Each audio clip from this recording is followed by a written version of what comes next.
How could I have foreseen that particular moment? Would my life be radically altered? It began like an ordinary day till I went into the area.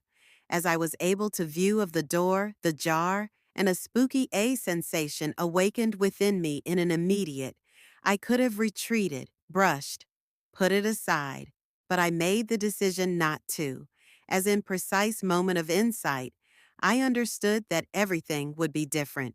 From that point on, I do bear, yes, the responsibility in this instance, since I initiated the process of occurrences and failed to prevent it.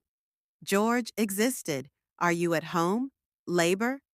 There was silence in the house, but I could hear slight sounds coming from down from the top floor. Elliot found out inside his chamber's walls. Initially, it didn't seem crucial to me. A succinct illustration of a young man who explored the depths of his own inventiveness. Perhaps he would like a coffee cup. A brief discussion could turn out to be entertaining. Scaling the stairway, I attempted to locate the source of the mysterious noises around me. Upon arriving in his room, I observed that the door was slightly open. I inhaled deeply, prepared to summon him. Then I turned to face Elliot. He sat on his bed with his laptop. The screen on his lap was bright, softly glowing face. His hands are in motion, and initially I believed he was just fascinated by something thrilling, possibly an exciting activity film. But as I shifted positions, shifting my perspective, a boost of energy swept by me. Then clarity passed over me, and I understood Elliot was doing just that. The reflection on the television grabbed my stare, and I felt a rush of coldness wash over me. This caught me off guard. This wasn't something I had hoped to witness. Elliot stumbled rapidly while attempting to get well. His composure while he made the required corrections, the volume on the laptop. But the time has gone by. The event had come and go. When our gazes locked, his cheeks turned red, his eyes were clearly uncomfortable. He murmured, "Apologies," and looked somewhere else, floating. I found myself, immobile, as if time had paused. "Stop," I said. Is it the door?" Began, but I had no idea what I was doing. At the heart of my statement, I experienced an odd sensation.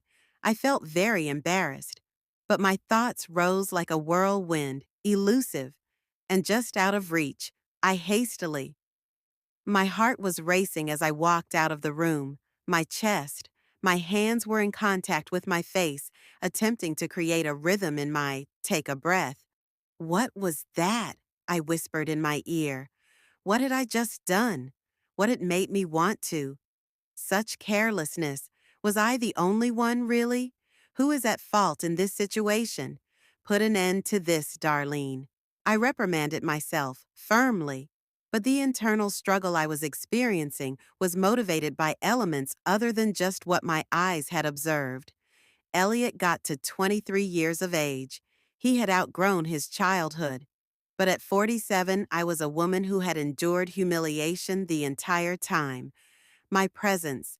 It was the first time I had ever found myself in a circumstance like that. But the emotion of humiliation was all too familiar. I remained motionless in the hallway. My heart was pounding violently in my chest. I ran my fingers through my hair. I was attempting to collect my thoughts. Given that Elliot came into the room and started playing with the collar of his shirt, cleared his neck and averted his gaze. I apologize, Darlene. I believed I had, it was his words, shut the door. Reluctant yet genuine. I immediately stayed away from my eyes and shook my head no. I must confess. It should be me who makes the extension. I'm sorry. I should have rung the doorbell. Before going inside, I hurriedly said, I searched for words but couldn't find them. Quiet. But this silence wasn't like any other. We had been exchanging the same home. But in this case, for the first time, our gazes met in such a significant way. It was the first illustration of a circumstance in which tension existed between us. I'd better head downstairs now and begin preparing dinner, I muttered, swiftly glancing in the direction of the staircase. Although my voice trailed off, I made an effort to remain calm. Elliot remained silent. He simply watched everything I did with his eyes, as if he were trying to put together fragments of a puzzle in his mind. Before the significant events between Elliot and me, please remember to active and subscribe to my channel. Updates and keep an eye out for the entire narrative. I promise you, there will be a surge of excitement soon.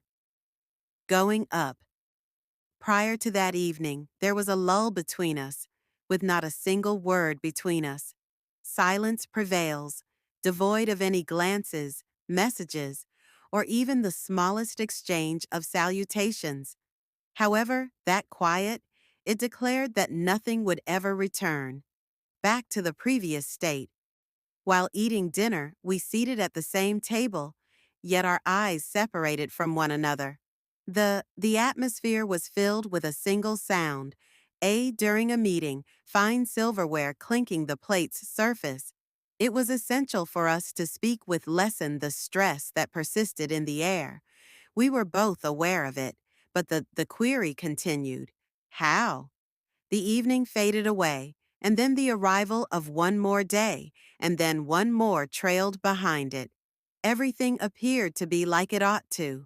However, behind the surface, nothing was as it appeared. The quiet between us just made the invisible strain that hung in the air. On an apparently typical afternoon, Elliot sat down next to me. His gaze had a hint of fear below it, but the desire to repair what was damaged was evident, through clearly. Darlene, with regard to the other day's events, I find the embarrassment was immense. I apologize. I never dreamed about circumstances to grow in this manner. Sincerely, I'm hoping that this doesn't threaten our collaboration, he stated. His tone was faltering but genuine. I inhaled deeply and regained my composure. Regardless of how strange and this situation was unanticipated, it was essential for me to soothe him.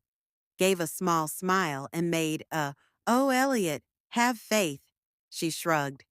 I've experienced my share of embarrassing events that occurred during the years later. I went on to explain a lot of those times for him. He blushed as he nodded and dimmed his smile, feeling shame diminishing a little. Right then, it appeared as though the weight of the tension that had been between us had finally diminished. But under the surface, I had no idea. In fact, it had occurred. Despite the discernible improvement in our circumstances, this conversation had eliminated all of the barriers that once held us apart, and I sensed that, deeply. It was a risky situation, of attaining hitherto unheard of heights. With a quiet laugh, Elliot's eyes float in the direction of the table. I suppose we're even now, he muttered to himself. I twisted my head and gave a subtle frown toward him. Could you please clarify what you, unkind? With a hint of curiosity, I asked. I'm lacing my voice. For a moment, his expression shifted, as if he had just reached the unsettling conclusion. He had said something he would never be able to take a step back. He stroked the back of his head, neck, pausing momentarily, but he had already begun, and he found himself compelled to go on. He drew in a deep breath and turned away. Silently, I've seen you. Likewise, you simply weren't aware of it. A shock of electricity raced through my body. I did not move, caught in a little moment of quiet. What is this? I muttered, recognizing the weight of his remarks coming down on me. Elliot's cheeks. The color burnt, but he kept going, not put off. I kept it a secret, burdened by guilt, but it remained firmly etched on my memory. In actuality, I concealed it, an idea that lingered in my mind. The heart beat furiously, unusual warmth all around me. the unknown feeling that whispered to me that something had changed. Elliot's comments went beyond merely acknowledging. They were shattered, removing the final barrier that separated us. I gave him a look. His gaze was fixed on me as well. Right now, we both were acutely aware that this was not just conversing with one another. The atmosphere. The area had grown congested. A profound something had changed. From after that, everything altered. The divide had always existed. Between us in the past, the unseen separation that prevented us from being together. But it seemed as though that border has fallen apart entirely. I was unaware of that. I found that I was making a commitment to extended duration to Elliot. Little occurrences, conversations that appear unimportant. But in actuality, each case simply exacerbated the tension. Something existed between us. We found ourselves sitting close to one another, absorbed in the motion picture business together. In the past, we maintained a certain distance from one another, but an unstated persistent attraction existed between us, something we both experienced but decided to say nothing. Sometimes, as Elliot's arm lay languidly on the couch, I brushed across his leg, or when there was laughter in the air, and I experienced an odd sensation, but I made an effort to push it out of my mind. On a night when you can't sleep, slumber, I got away with it.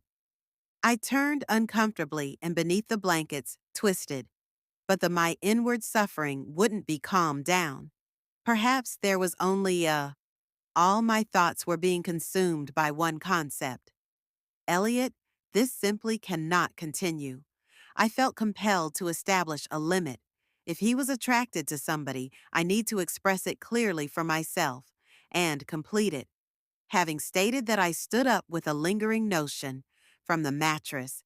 My heart was racing, beyond control, but my feet had already led me into Elliot's room. The door stood open, jar, allowing a soft glow to seep out, stepped inside the dimly lit room. After entering, I gave him a look. He was lying in get some rest. But at that very time, my eyes wasn't paying attention to him. They were enticed by something entirely, something significant, something unique. The breath caught. My body changed into momentarily still. Observing him in such state, a tempest was let loose. Me. That is not what I was made to accomplish, to watch. Then I ought to had turned without thinking. However, I didn't. I remained in that moment, resisting the emotions whirling within me. Right then, I swiftly withdrew into me, a force angry, and I had trouble keeping it under control. But I choose to disregard it. I strolled back to my room and reclined. But it felt like everything changed irrevocably. That night, I remained blissfully unaware of the intricate twists that awaited me. No. In spite of everything I tried, I found myself incapable of disregarding the expanding relationship with Elliot. Over time, the lines decreased even further between us, and the allure between us intensified with each moment. I was unaware of how profound I had put myself in this situation. But there was one thing that was clear.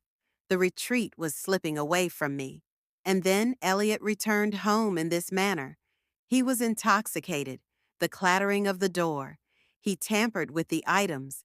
The sound talked to me. George has been awakened, but I could identify with George's hardships each morning to get out of his slumber. I hurried out of my room and went to Elliot.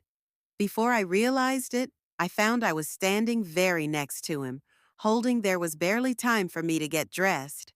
Elliot's gaze wandered, and a slight grin emerged, dancing at the corners of his mouth. He asked, "Darlene, do you truly exist?" Muttered softly. His words came out, enhanced by the fog of alcohol, but remains genuine. I inhaled deeply and took hold of his arm. "Elliot, let's go. It is going up the stairs is prohibited in this manner.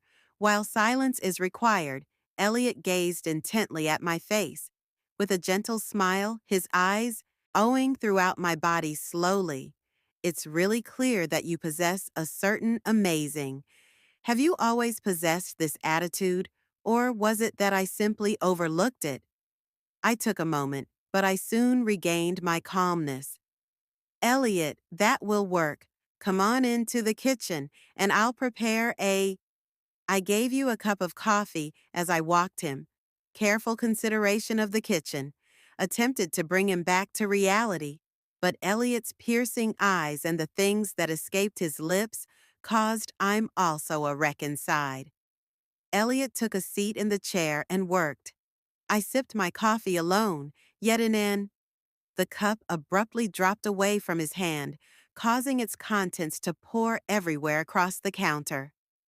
All right, Elliot, you must, I said, be more careful, hastily, attempting to tidy up the mess. Elliot, however, merely smiled quietly. Have you always been so kind? I said. The kitchen was swiftly cleaned. We couldn't remain here any longer. George laid Elliot in bed, but sleeping upstairs. He knew that in such a position, he had to. Do not make any more noise, please. All right, let's ascend to the higher the floor. But now, be quiet, I said. Placing my arm over his and offering guidance, he headed for the staircase. After entering his gap, it was evident that the movements had become more unsteady. He found that he was in dire need of a change of attire, but he was additionally too bewildered to manage things independently. Initially, I wanted to retreat, but after witnessing his struggle with the clothing, I felt compelled to help. As my fingers made contact with the Elliot's shirt buttons, and his breath became a serene murmur in that, the air briefly crackled with the force of our silent words. The silence heightened the stress. Knew exactly what I was doing, but strangely enough, I found that I was in a state of utter confusion. Elliot's gaze remained fixed on it fell upon me with new ferocity. This was among those circumstances, one of we would never be able to relive those times. Elliot paused, caught by a glimpse of as he dressed. He was uncertain. He dropped his hands to his sides, glancing at me directly. In that, for a second I became aware that my breath had rapidly grown. There was silence. The room, the unbearably thick air, making it painful to breathe. I'm done with this game, Darlene, he replied, declared initially in a quiet voice, but with conviction. I had a peek at I fixed my steadfast, unblinking look on him. My heart was racing. What did Elliot want to convey? He asked. You? With a more resonance. Because of this, we could only take that one look at one another. Only a matter of time will pass. Do you not give it any thought? Stays with you while you're floating into slumber. A shiver ran through my body, which prompted me to exercise caution. I took a step back, but my feet remained firmly rooted in the ground. I said, "This isn't right, Elliot," despite the fact that my voice wavered. Elliot's smile seemed fragile, but it contained a hint of nothing harmless at all. We went across the threshold for determining what is long ago. Darlene halted the self-deception. He moved forward one step, and one more. Now he was so near me that I could sense his breath's push against. He lifted his hand and touched my skin with his fingertips, barely touching my cheek. Find it hard to turn away, in spite of the will to do so, because below at first glance, I saw that he was, yes, right then and there, Elliot's lips made contact with mine. The quiet envelopes, a discernible strain in the atmosphere. In that instant, there was the solution to every problem.